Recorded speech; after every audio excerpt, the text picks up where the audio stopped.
करता है बाबा मोतेश्वर cricket academy व हॉस्टल। क्रिकेट प्रशिक्षण के लिए शीघ्र प्रवेश लें। प्रवेश हेतु संपर्क करें मोबाइल नंबर 8765432343।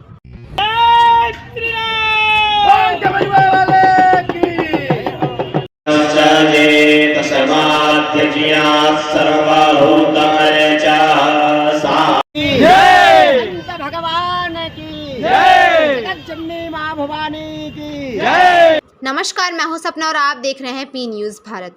भव्य कलश यात्रा में शामिल हुए हजारों लोग, महंतों जनप्रतिनिधि भी हुए यात्रा में शामिल।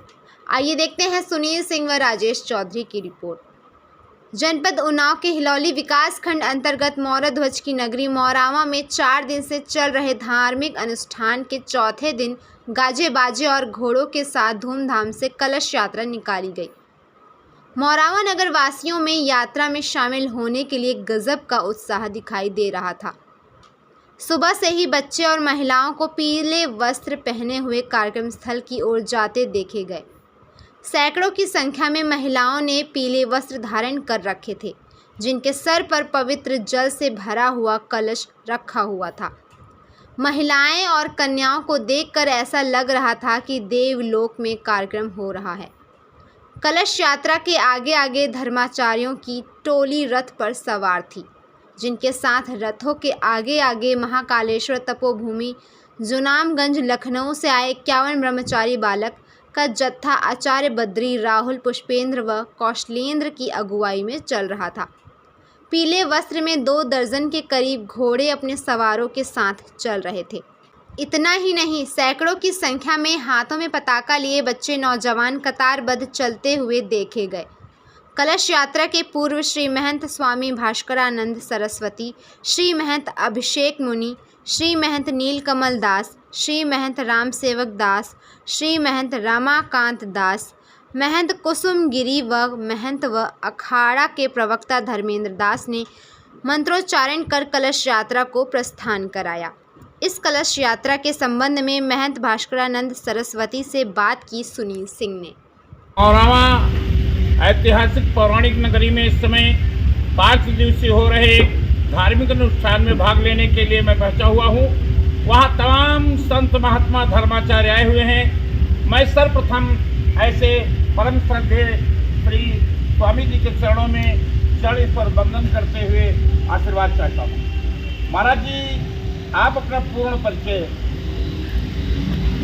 महादेव स्वामी भास्करानंद सरस्वती, भास्कर प्रज्ञान आश्रम, सिकंदरपुर खोल, चिन्हट, लखनऊ। सनातन धर्म का कार्य कर रहे हैं और हमारे सभी महापुरुष यहाँ एकत्रित हैं। जो हमारा संत समिति है, जो लखनऊ मंडल न्यास का एक रजिस्टर्ड हमारा गठन हुआ है संगठन, उन्हीं के नेतृत्व में हम लोग यहाँ पर आज इस पावन पवित्र धरती पे आए हैं। देवादेव महादेव की प्रतिष्ठा में और हम सब एकत्रित हैं, आप सब मिल रहे हैं। महाराज जी, आपके श्री चरणों का आगमन इस धार्मिक अनुष्ठान में हुआ, क्या संदेश सनातनियों में जाएगा इसका? सबसे तो जो बड़ी बात है कि आज कलश यात्रा है और कलश यात्रा में आज किसी प्रकार का कोई छुआछूत न रख करके सभी देवी देवता से लेकर के मनुष्य और उसमें पुरुष और स्त्री को स्वामी जी कहते हैं राम भगत रत नर और नारी सकल परम गति के अधिकारी, सभी भक्ति के अधिकारी हैं और सभी प्रकार के सभी वर्णों को लेकर के आज हम सब कलश यात्रा का ये विशाल जन समूह आज यहाँ एकत्रित है। सनातन धर्म का यह मूल जो भगवान के देवादेव महादेव की प्रतिष्ठा और भी नर्मदेश्वर माँ नर्मदा के ऊपर विशेष कृपा देवादेव महादेव ने भगवान ने किया। जिन नर्मदेश्वर की उपासना करने से सभी प्रकार की आदि व्याधि नष्ट हो जाती है, उनके दर्शन से, उनको जल चढ़ाने से और जल चढ़ा करके उनके जल को पान करने से सभी प्रकार के मनोरथ सिद्ध हो जाते हैं। आज यह कलश यात्रा देवी देवताओं से लेकर के किन्नर, यक्ष, गंधर्व, अदृश्य रूप से सभी ऋषि मुनि हमारे साथ हैं और सनातन धर्म का कार्य करने के लिए हम सब संत समाज यहाँ एकत्रित है। भगवान पंचकृत्य परमेश्वर, भगवान सभी प्रकार के कृपा से हम समाज को लाभान्वित करें, यही आज इन विषयों के लिए हम सब इकट्ठा हैं। 5 दिनों से अनुष्ठान चल रहा है। 8 नवंबर से पहले मंडप प्रवेश हुआ, फिर जलाभिवास, फिर अन्नाभिवास, फिर आज कलश यात्रा, प्राण प्रतिष्ठा होगी। इनके अलग अलग बिंदुओं का क्या महत्व है? देखिए क्या होता है, जब हम किसी को भी जब आवाहन करते हैं, उनको प्रतिष्ठित करते हैं, तो उसके पर कुछ विधि होता है, कुछ नियम कानून होता है। सनातन वैदिक धर्म में ये देवी देवताओं को प्रतिष्ठित करने का मूर्ति पूजा हम नहीं करते। कई बार लोग कहते हैं हम लोग सनातनी क्या है, मूर्ति पूजक है। हम मूर्ति पूजक नहीं है, हम देव पूजक है।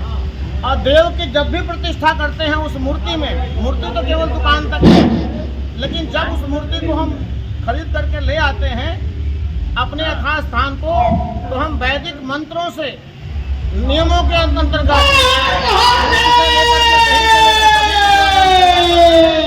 और वैदिक मंत्रों से उस मूर्ति में हम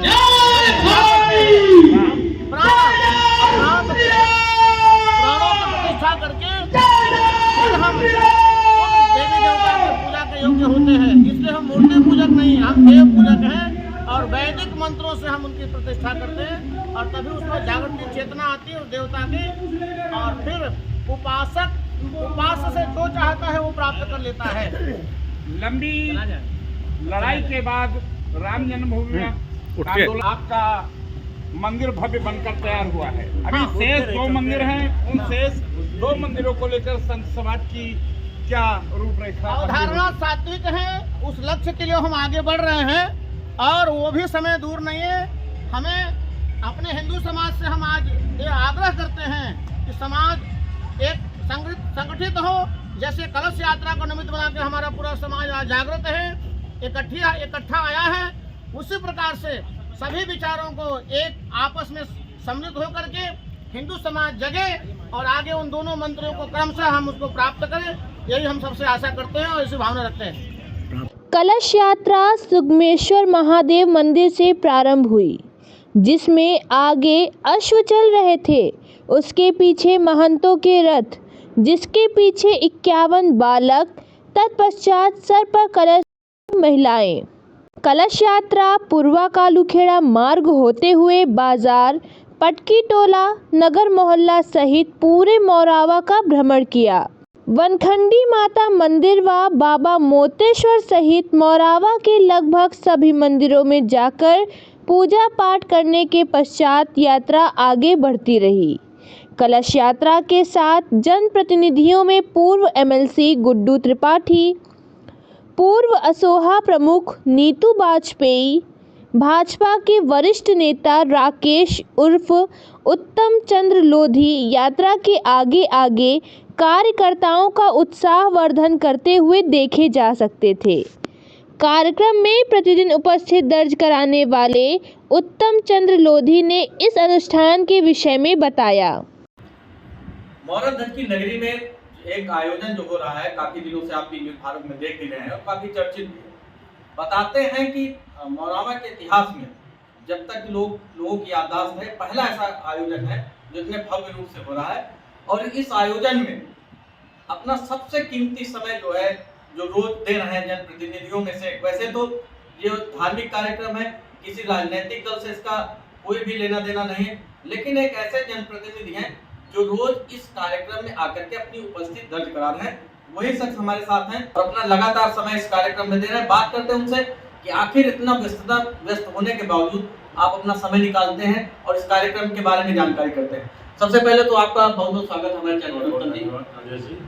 उत्तम जी, मौरत ध्वज की नगरी मोरावा में एक बड़ा ही दिव्य कार्यक्रम हो रहा है, आप रोज उपस्थित अपनी दर्ज करा रहे हैं, क्या कहना चाहेंगे ऐसे कार्यक्रम के बारे में? देखिए, पहली बात तो ये बड़ी सौभाग्य की बात है कि पूर्वा विधानसभा के अंदर मोरावा नगर पंचायत क्षेत्र में ये जो मंदिर का पुनः जीर्णोद्धार करके मूर्ति स्थापना का कार्यक्रम होने जा रहा है, इसमें काशी के बहुत बड़े बड़े विद्वान आके जो है इस मूर्ति स्थापना में जो है उनके मंत्रोच्चार द्वारा जो कार्यक्रम हो रहा है, और जिस तरीके से हमारे पूर्वा विधानसभा में इस कार्यक्रम को लेकर उत्साह है, मैं बहुत आनंदित हूँ, बहुत खुश हूँ कि लोगों को आज के दौर में भी समाज के प्रति और अपनी धार्मिक आस्था के प्रति इतनी लगाव है कि जिसको देख के मुझे बहुत आनंद आ रहा है। इसलिए मैं रोज आता हूँ, प्रतिदिन इस कार्यक्रम में अपनी सहभागिता दे रहा हूँ, क्योंकि इस ऐतिहासिक क्षण का मैं साक्षी बनना चाहता हूँ। इस मौके को मैं चूकने नहीं देना चाहता हूँ, इसलिए मैं रोज आता हूँ और रोज मंदिर के दर्शन करता हूँ।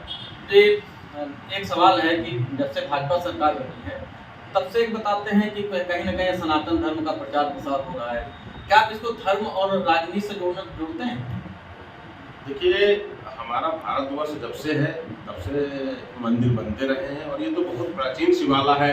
अब तो केवल इसका दोबारा से जीर्णोद्धार हो रहा है, क्योंकि पुराने हो गए थे और शिव जी की मूर्तियाँ पुरानी हो गई थी, तो नई मूर्तियों की स्थापना हो रही है। और इस कार्यक्रम का भी तो विशेष तौर से राजनीति से कोई लेना देना नहीं, क्योंकि जो वकील साहब शर्मा जी हमारे मित्र हैं, लखनऊ के रहने वाले तो यहीं के प्रैक्टिस लखनऊ हाईकोर्ट करते, तो मेरी दोस्ती उनसे लखनऊ से है और हम लोग लगभग 1.5 साल से इस आयोजन में जुटे हुए। हमारी उनकी लगातार बात होती रहती है कैसे होना, क्या होना है, और मुझसे जो सहयोग हो रहा है इस कार्यक्रम में कर रहा हूँ। और मैं ही क्या, मुझे लगता है पूर्वा विधानसभा का हर कोई इस कार्यक्रम में सहयोग कर रहा है। जी उत्तम जी, आपने कहा कि राजनीति से कोई लेना देना नहीं है। अभी तक मैंने देखा है कि ज़्यादातर जो लोग हैं सत्ता पक्ष के, यानी भाजपा के ज़्यादातर लोग इसमें सम्मिलित हुए हैं। आज कलश यात्रा निकल रही है, आज भी कोई अन्य पार्टी के लोग दिखाई नहीं पड़ रहे हैं। आप क्या मानते हैं, उनको बुलाया नहीं गया, निमंत्रण नहीं दिया गया, या फिर वो दूरी बनाए हुए हैं? देखिए, मैं एक साधारण सेवक की तरह, ये यूँ मान के चलिए पूर्वा विधानसभा में कार्यक्रम हो रहा है, मैं यहाँ की सेवा में रहता हूँ, तो एक सेवक की तरह इस कार्यक्रम में शामिल हो रहा हूँ। अब कौन आ रहा है कौन नहीं आ रहा है इसके बारे में मुझे बहुत ज़्यादा जानकारी भी नहीं है। मैं रोज आ रहा हूँ, ये आपको कह सकता हूँ कि ईमानदारी से आ रहा हूँ, बगैर किसी राजनीतिक स्वार्थवश आ रहा हूँ, श्रद्धावश आ रहा हूँ।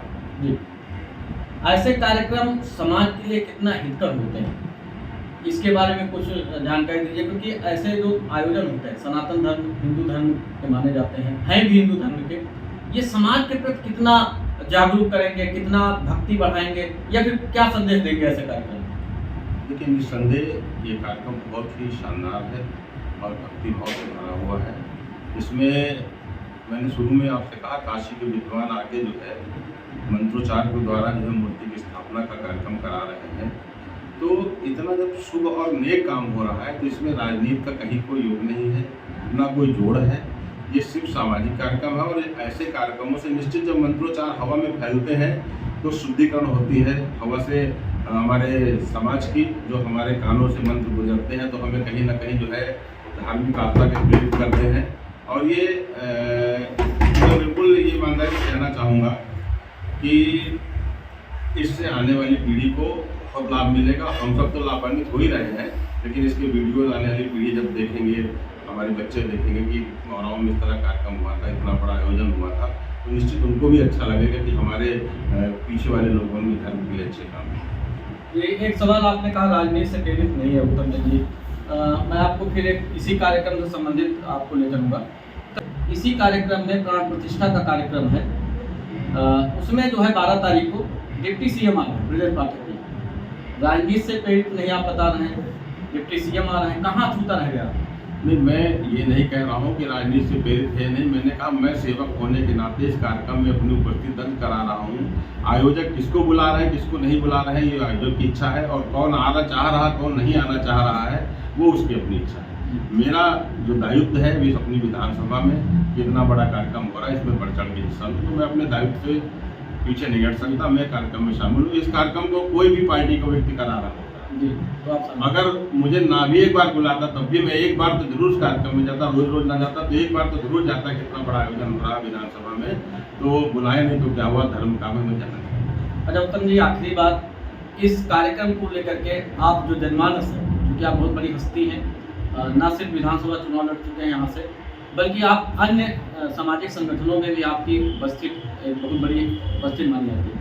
ऐसे कार्यक्रमों को लेकर के आप क्या कहना चाहेंगे, जनमानस को क्या संदेश देना चाहेंगे?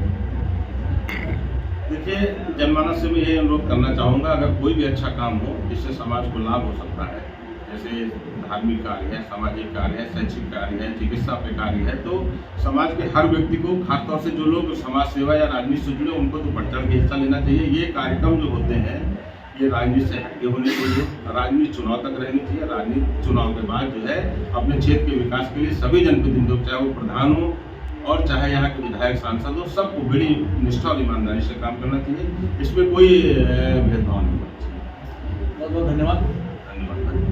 मौरावा की गलियों में आम चर्चा थी कि ऐसा प्राण प्रतिष्ठा का कार्यक्रम पहली बार मौरावा में हो रहा है। सुरक्षा की दृष्टि से कलश यात्रा के आगे पीछे भारी पुलिस फोर्स चल रही थी। कलश यात्रा के दौरान धर्माचार्यों की टोली देखते ही बन रही थी। कलश यात्रा के पूर्व और बाद में विशाल भंडारे का भी आयोजन किया गया, जिसमें प्रसाद चखने वालों का तांता लग रहा। प्राण प्रतिष्ठा के कार्यक्रम के अवसर पर उप मुख्यमंत्री ब्रजेश पाठक के आने की चर्चा जोरों पर रही। ऐसे कयास लगाया जा रहा था कि शायद इसीलिए कई दिनों से अरविंद त्रिपाठी गुड्डू मौरावा में डेरा डाले हुए हैं। शाम को कलश यात्रा सुगमेश्वर महादेव मंदिर पहुंची। क्षेत्र में कलश यात्रा की चर्चा जोरों पर रही। देर शाम तक भजन संध्या का भी कार्यक्रम चलता रहा। कार्यक्रम के आयोजक SB शर्मा कार्यक्रम की सफलता पर प्रसन्न नजर आ रहे थे। इस मौके पर प्रचार प्रसार की जिम्मेदारी देखने वाले फुरौआ महाराज व भूपेश अधिवक्ता भी काफ़ी प्रसन्न नजर आए। धार्मिक अनुष्ठान में 12 नवंबर को होने वाले कार्यक्रम को लेकर जोरदार चर्चा होती रही। इस दिन उप मुख्यमंत्री ब्रजेश पाठक का आना तय माना जा रहा है। प्रस्तुत करता है बाबा मोतेश्वर क्रिकेट एकेडमी व हॉस्टल। क्रिकेट प्रशिक्षण के लिए शीघ्र प्रवेश लें। प्रवेश हेतु संपर्क करें। Mobile number 8765432343।